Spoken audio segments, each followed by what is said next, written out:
ម្ដាយធំណាស់លោកអើយសូមកុំកន្តើយប្រងើយធ្វើឲ្យ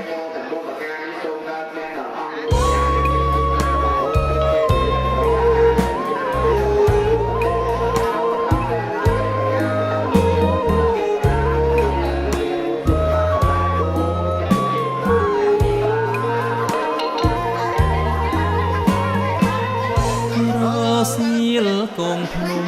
រយំស្រណងគុណព្រះនៅគឺព្រះមេដាគុណនេះសែនធំមហាថ្លៃថ្លានៅលើលោកកាមានអ្វីប្រៀបផ្ទឹមបេះដូងទូចពិតចិត្តម៉ែធំធេងដើម្បីបុត្រណាឯង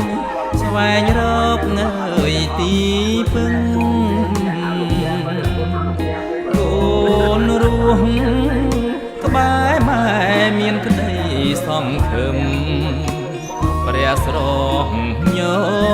ញឹមស្ថិតក្នុងអើយចិន្តា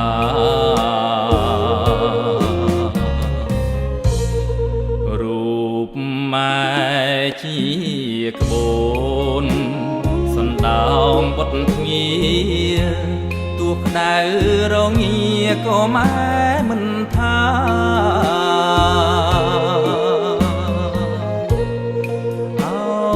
តែកូនម៉ែបុត្រីបុត្រាបានក្តីសង្ខាចិត្តម៉ែរសាយគួនមានសំណាងកើតជាកូនម៉ែគួនមិនភ្លេចទេគុណព្រះងើយជាម្ដាយកូនបំរើម៉ែទាំងចិត្តទាំងកាយឥតមានសោកស្ដាយមួយគ្រាណាឡើយ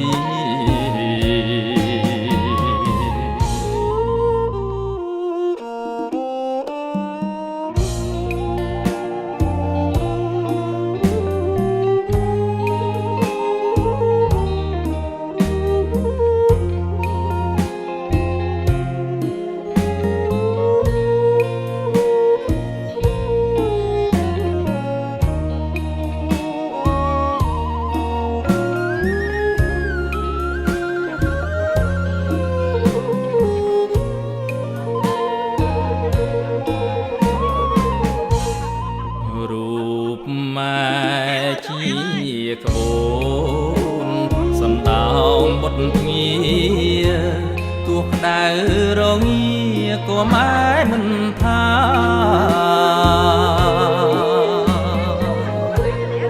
ហើយតែ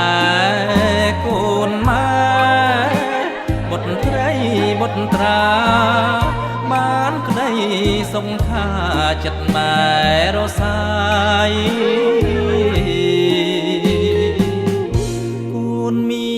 សំណាងកើតជាកូនម៉ែកូនមិនភ្លេចទេគុណព្រះងើយជាម្ដាយកូនបំរើម៉ែទាំងចិត្តទាំងកាយឥតមានសោកស្ដាយមួយគ្រាងើយណាឡើយ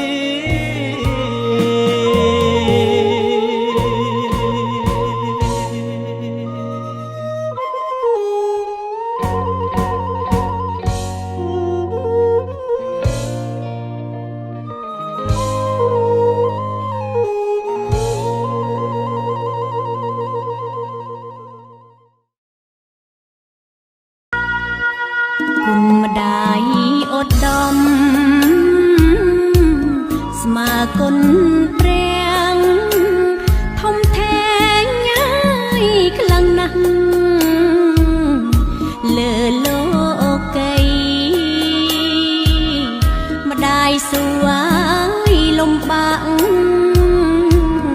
យហត់ពេកក្រៃឲ្យតែអាយមានថ្លៃកូនបានសុខសាន្តគ្រប់កូនប្រុសស្រីគួរយល់ចិត្តម្ដាយដែលគិតណាយខ្វល់ខ្វាយឥតស្រាក់ស្រានតាំងពីកំណើតលុះធំពេញប្រានទុកប៉ុណ្ណាប្រមាណម្ដាយមិនត្អូញត្អា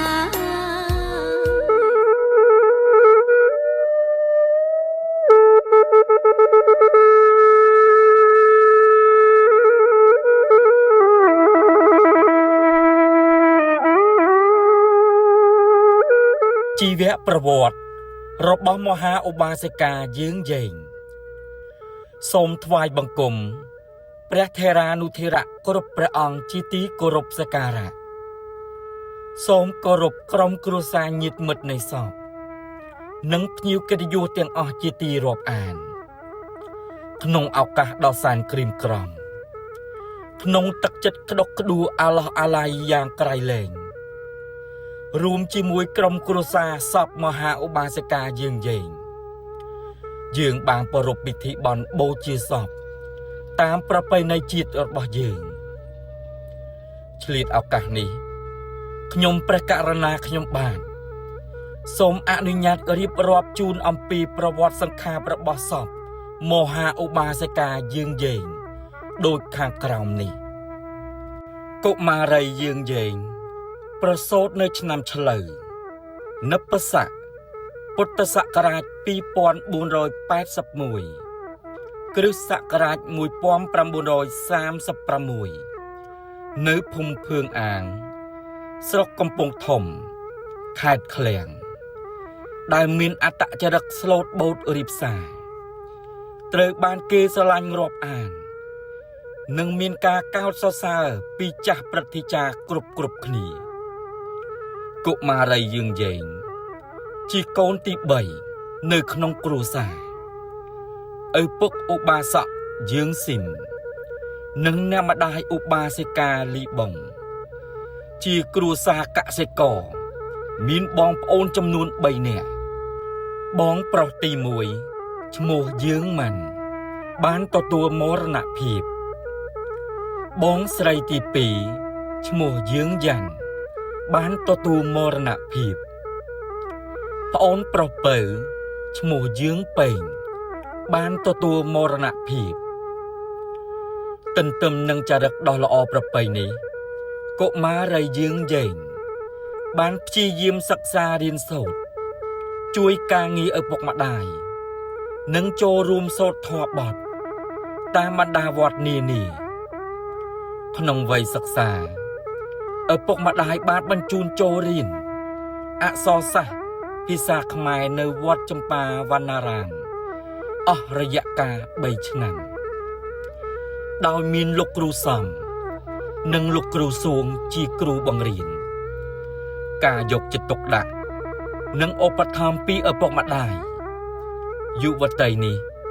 បានបញ្ចប់ការសិក្សាកម្រិត2ជាស្ថាពរ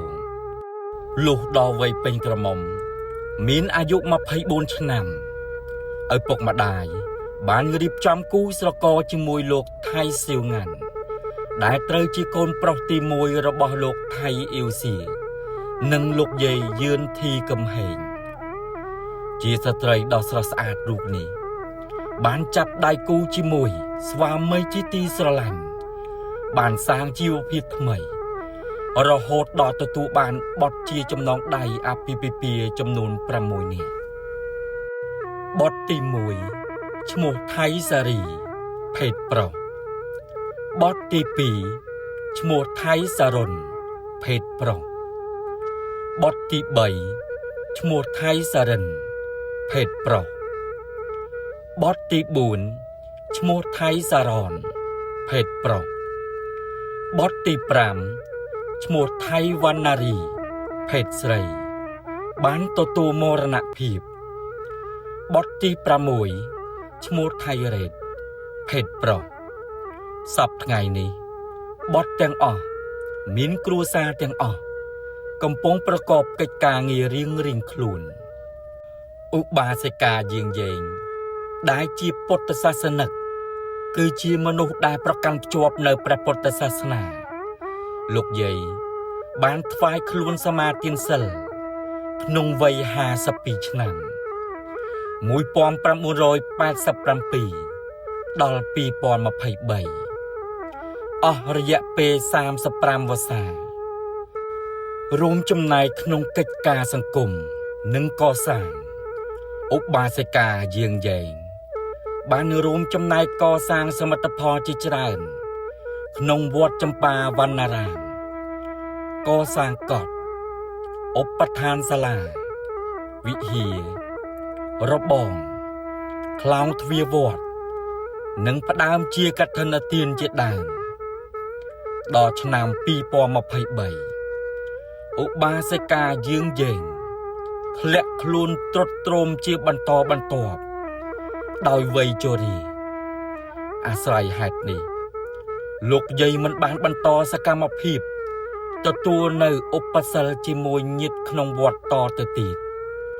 ក្នុងព្រះជន្ម90ឆ្នាំដោយជំងឺរោគគាព្យាធិនិងចាស់ជរាទ្រុឌទ្រោមកាន់តែខ្លាំងរូបរាងកាយលោកយាយកាន់តែខ្សោយទៅជាកូនជាចៅមិនប្រងើយកន្តើយខិតខំស្ទុះស្ទានាំគ្នាជូនអ្នកម្ដាយទៅកាន់មន្ទីរពេទ្យខាត់ឃ្លាំងអស់រយៈពេល3រាត្រីដោយជំងឺមិនធូរស្បើយកូនចៅក៏បញ្ជូនទៅមន្ទីរពេទ្យមជ្ឈិមនៅទីក្រុងព្រែកឫស្សីអស់រយៈពេល2ថ្ងៃទៀតទោះបីវិជ្ជបណ្ឌិតដ៏ចំណានយ៉ាងណាក្តីក៏អាការៈនៃរោគគារបស់លោកយាយមិនបានធូរស្បើយសោះជំងឺនោះពីមួយថ្ងៃទៅមួយថ្ងៃកាន់តែញាំញីខ្លាំងឡើងកម្លាំងរាងកាយកាន់តែខ្សោយដូចជាភ្លើងចង្កៀងអស់ប្រេងអញ្ចឹង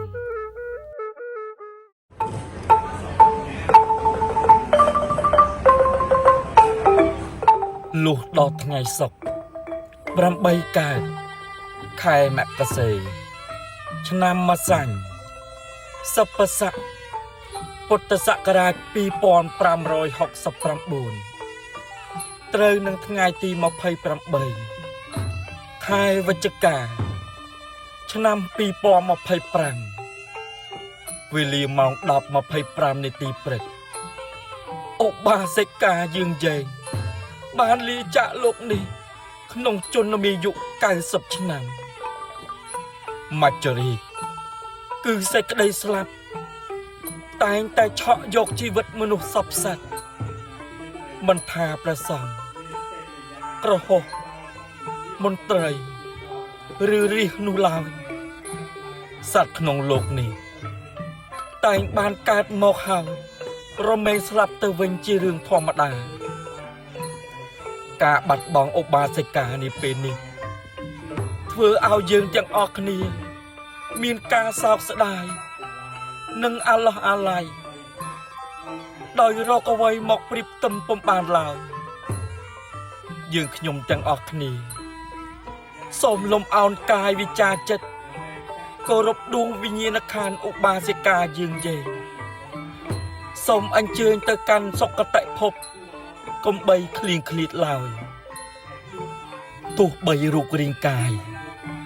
វិញ្ញាណរបស់ឧបាសិកាបានឃ្លាតឆ្ងាយពីយើងទាំងអស់គ្នាក៏ពិតមែនតែកិត្តិយសនិងវីរភាពរបស់ឧបាសិកានៅដិតជាប់អារម្មណ៍យើងទាំងអស់គ្នាយើងខ្ញុំសូមរៀនសូត្រតាមគំរូវីរភាពដ៏ល្អរបស់ឧបាសិកាជារៀងរហូត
ហើ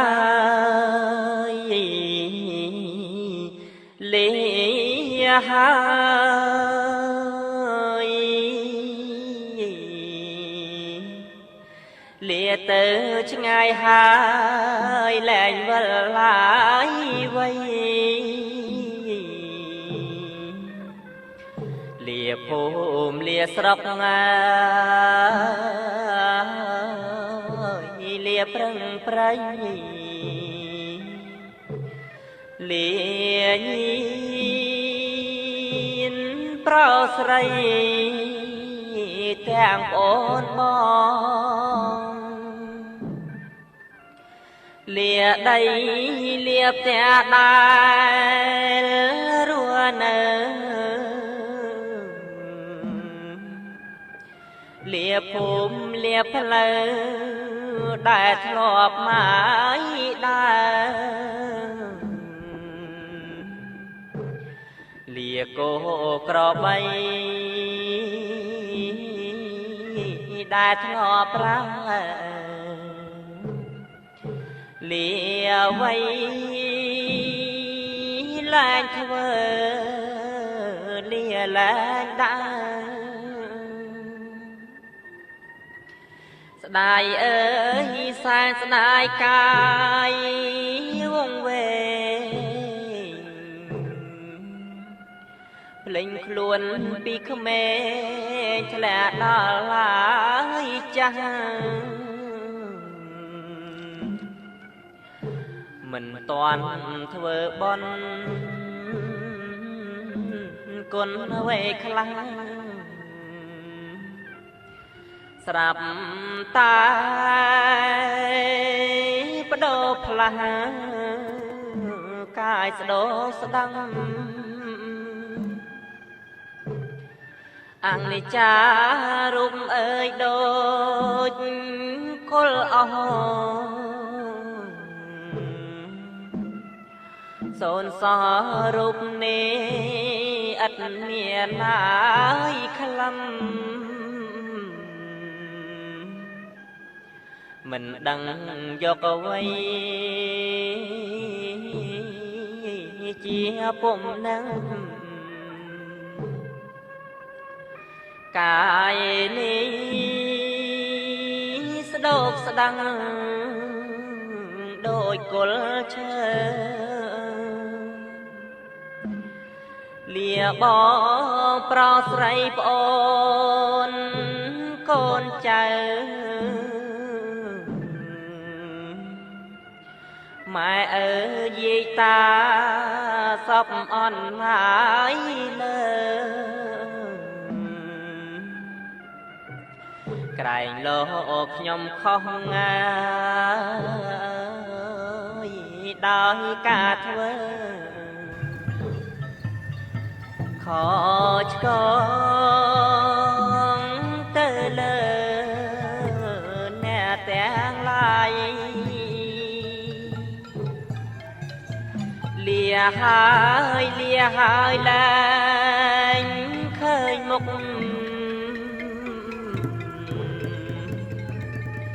លាអភូមិស្រុក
ជាទីបញ្ចប់ខ្ញុំព្រះករណាខ្ញុំបាទសូមប្រសិទ្ធពរបវរសួស្តីជូនដល់បងប្អូនញាតិមិត្តជិតឆ្ងាយព្រមទាំងគណៈអធិបតីទាំងអស់ភ្ញៀវកិត្តិយសក្រុមគ្រួសារសូមជួបប្រទះនៅពុទ្ធពរទាំង4ប្រការគឺអាយុវណ្ណៈសុខៈពលៈកុំបីឃ្លៀងឃ្លាតឡើយសូមអរគុណ